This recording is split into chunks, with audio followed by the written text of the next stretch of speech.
So kalau kereta anda boleh hidup, alhamdulillah. Okey, tapi kalau anda tak boleh hidup,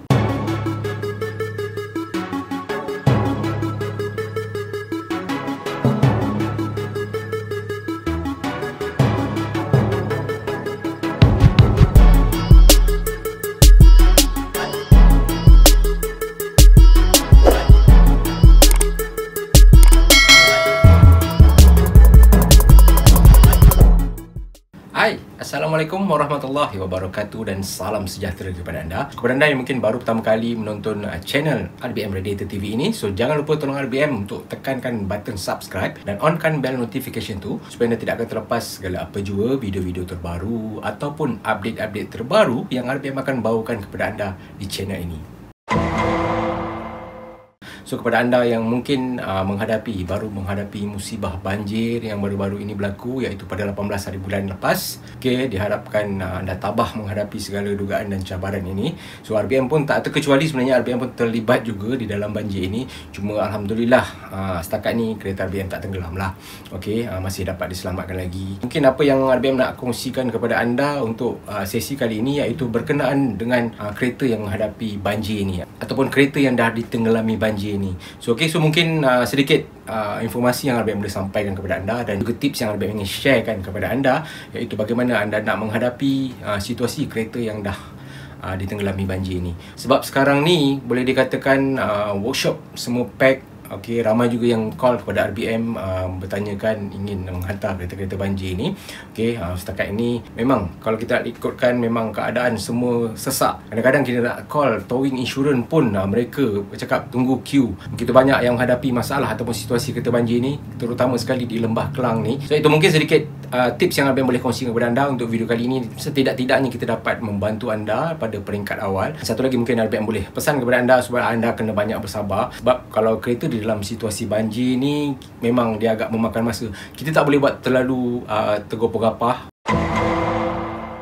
Okay, so mungkin apa yang RBM nak kongsikan kepada anda. So first, kepada anda yang menghadapi masalah ataupun situasi banjir ni, so anda kena cek dahulu level banjir tu paras mana pada kereta anda. Kalau paras banjir paling minima ataupun air yang naik tu paras minima dia biasanya separuh daripada tayar, kebiasaannya kereta tu masih ataupun enjin kereta tu masih dalam keadaan selamat lagi. Tapi ni kita cerita kalau kereta dah tenggelam. Ada yang kereta dah tenggelam sampai bumbung, dah sampai ke tingkap, dah tenggelam langsung sepenuhnya. So dekat sini yang mungkin RBM dapat kongsikan kepada anda, apakah step-step yang anda perlu ambil untuk kita nak menjaga kereta ni supaya kereta ni kita boleh gunakan di masa akan datang apabila kita telah melakukan repair dan juga servis terhadap kereta tersebut. Boleh dikatakan kereta kalau dah melalui situasi banjir ni memang condition dia 50-50, sama ada okey ataupun tak okey. Okey, tapi kebiasaannya kita cubalah dahulu sedaya upaya supaya orang kata jika kita dapat selamatkan lagi kereta tu. So apabila mungkin kita dapat selamatkan di peringkat awal ni, cost repair dan baik pulih tu dia tak akan menjadi terlalu tinggi. Mungkin apakah step yang pertama anda perlu ambil jika anda menghadapi masalah ataupun situasi kereta banjir ni, iaitu yang pertama sekali, first, jangan cuba start kereta anda. Ataupun mungkin ada di kalangan anda yang sebelum ni dah dipesan dari rakan-rakan, so cabut kepala bateri tu. So okey, itu adalah salah satu juga tindakan yang bijak, iaitu cabut kepala bateri dan kita parking kereta tu. So kita dah orang kata bertawakal je time tu. Okey, kita tak tahu air tu dia naik sampai paras mana. Tapi itulah yang kita lihat sekarang ni di sekeliling kita banyak kereta-kereta yang tenggelam, total loss, memang habis tenggelam. Kepada kereta-kereta sebegini yang kita nak fokuskan sebenarnya, kita masih boleh selamatkan lagi ke ataupun tak. So yang first tadi RBM dah sampaikan kepada anda, iaitu kita jangan sekali-kali cuba start enjin kereta tu apabila mungkin tak kira lah kereta tu walaupun dah kering, air tu dah kering di dalam kereta.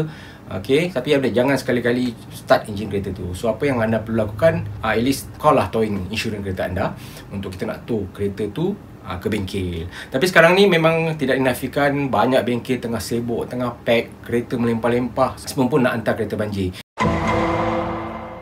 Okey, mungkin apakah step yang seterusnya jika anda menghadapi situasi anda tengah queue nak tunggu bengkel ni, kosong untuk anda nak masuk kereta anda. Sementara kita menunggu, at least paling tidak kita bukalah yang interior part.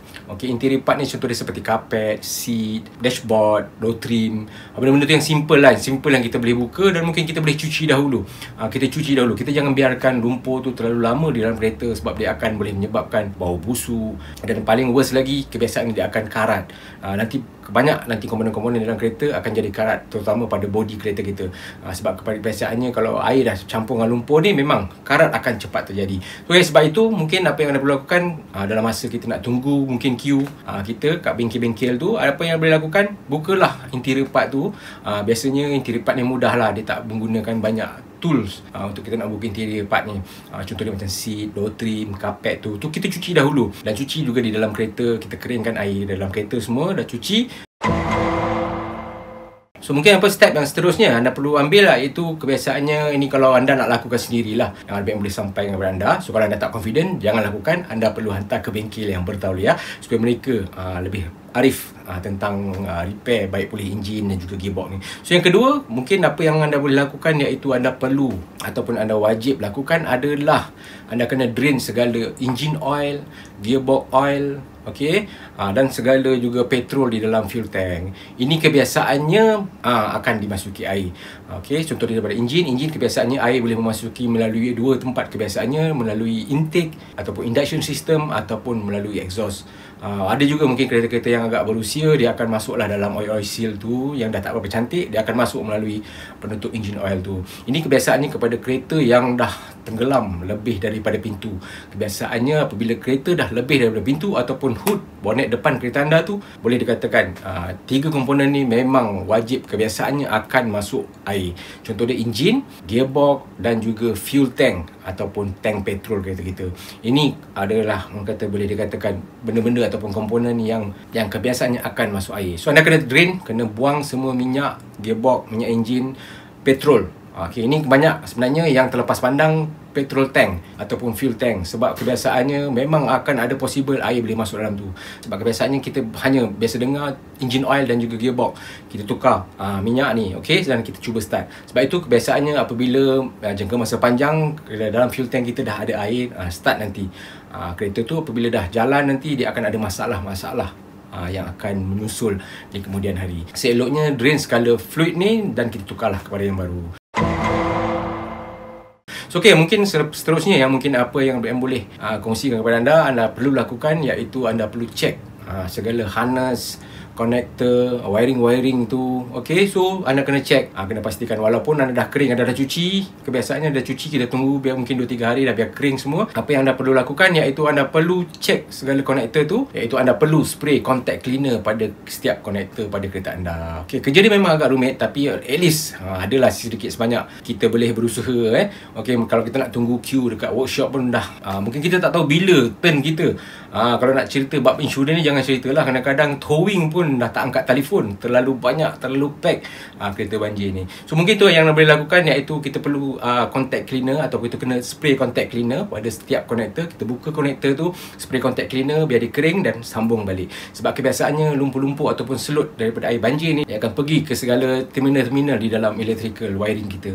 Sebab itu kebiasaannya mungkin kalau kita tak melakukan servis secara keseluruhan terhadap kereta banjir ni, nanti akan datang akan ada masalah. Contoh ada komponen ni tak dapat supply elektrik, ada komponen ni mungkin tak dapat supply. Itu yang kadang-kadang kereta apabila dah melalui banjir ni, dia akan jadi 50-50. Mungkin apabila kita tak melakukan servis secara keseluruhan ni, inilah yang akan terjadi. Sebab itu RBM kalau tekankan supaya anda kalau boleh kita buka sekali konektor tu, kita spray contact cleaner ni. Contact cleaner anda boleh beli mungkin di hardware ataupun anda boleh beli di online. Anda just type contact cleaner. Dia biasanya khas untuk kita nak spray pada konektor-konektor penyambungan di dalam wiring kereta kita. So anda spray contact cleaner dekat konektor tu, sedar dan sambung balik. Seleloknya kalau ada selagi ada konektor-konektor tu, buka, spray contact cleaner tu dan pasang kembali. Dan mungkin juga kepada kereta-kereta yang ada airbag, ini juga salah satu kerja tugas berat anda perlu lakukan, iaitu anda perlu buka segala airbag ni, anda perlu cuci, dan juga modul airbag tu pun kita kena pastikan dia dalam keadaan baik. Apabila kita dah cuci, kita kena keringkan dia. Sama juga tadi ECU kereta kita pun keringkan dia, kita cuci dan keringkan. Sebab kita dah selamatkan pada peringkat awal, kita dah tak start enjin kereta kita, dah tak ada supply dari situ. Mungkin ada juga di kalangan anda yang dah cabut dah terminal bateri tu waktu sebelum ditenggelami air. Itu juga adalah sedikit sebanyak boleh mengurangkan lagi risiko kerosakan yang lebih teruk lagi terhadap kereta kita.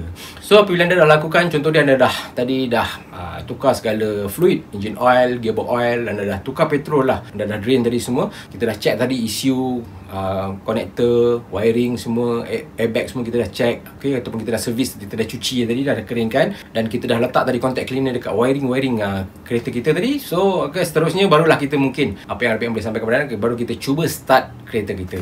So okay, kita dah pastikan segalanya okay dengan apa tadi step-step yang RPM dah sampaikan kepada anda tadi, barulah anda boleh cuba start kereta anda. So kalau kereta anda boleh hidup, Alhamdulillah. Okey, tapi kalau anda tak boleh hidup, semoga bertambahlah. Okey, mungkin ada kerosakan yang lebih teruk lagi, so mungkin anda perlu bawa kereta itu kepada pakar ataupun kepada workshop yang lebih berpengalaman untuk nak settlekan masalah tersebut. Okay, so itu orang kata sedikit sebanyak step ataupun cara-cara ringkas yang RPM boleh kongsikan kepada anda. Mungkin kepada anda yang nak cuba buat sendiri, inilah orang kata benda-benda basic yang kita perlu lakukan, iaitu yang RPM nak sampaikan kepada anda ini. So, at least kita dapat lah, mungkin kita dapat menggunakan kereta itu lebih awal lah berbanding dengan kalau kita nak tunggu queue dekat workshop. Mungkin terlalu lama, kita nak pergi kerja, nak guna kereta adalah kegunaan harian kita. Sebenarnya dalam situasi banjir ni, sebenarnya kerja yang paling berat untuk kereta yang di tengah banjir ni adalah kerja mencuci. Kita kena cuci segala kotoran yang dah melekat dah dekat kereta kita tu, di celah-celah tu, sebab air banjir ataupun air ni dia akan boleh pergi ke merata tempat di dalam kereta kita. Di celah-celah mana pun air tetap akan boleh masuk. Kerja mencuci inilah yang paling banyak sebenarnya apabila kereta dah menghadapi situasi banjir ini. So okay, mungkin setakat di sini saja perkongsian RBM untuk video kali ini. Diharap dapat sedikit sebanyak membantu anda, walaupun step-step kecil yang RBM kongsi kepada anda ni berdasarkan pengalaman RBM sendiri. InsyaAllah at least kereta anda mungkin boleh dikatakan peratus untuk dia okey, dia boleh start tu akan tinggi. So mungkin setakat di sini saja perkongsian RBM untuk video kali ini. So jika anda rasa video daripada RBM Moderator TV channel ini dapat memberi manfaat kepada anda ataupun dapat membantu anda, so anda kena tolong RBM untuk tekankan button subscribe dan button share tu, supaya anda boleh sharekan video ini kepada lebih ramai lagi pemilik-pemilik kereta yang berada di luar sana, so mereka juga sentiasa mendapat informasi dan juga maklumat yang lebih tepat lagi tentang kereta ini. Sampai kita berjumpa lagi di masa-masa akan datang. Masalah kereta, tanya RBM.